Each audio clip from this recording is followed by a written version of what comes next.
Dati nagtataka ako kung bakit gustong-gusto ni tatay ng kape.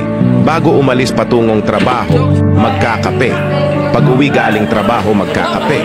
Pagod, timpla ng kape. Masaya, lasing, galit. Normal na araw, kape pa rin. Nung tinikman ko naman yung kape, sinikmura lang ako.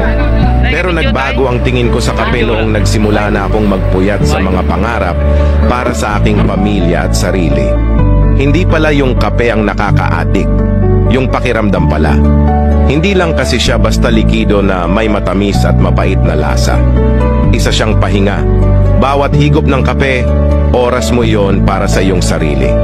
Bawat segundo na dumaraan habang hawak ang baso, iyon pala ang espasyo para maisip mo kung ano ang sunod na plano. Sunod na hakbang patungo sa pangarap mong maging ikaw.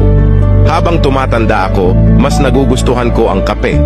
Ganoon marahil kapag kailangan mo ng saglit na pahinga sa nakapapagod na mundo.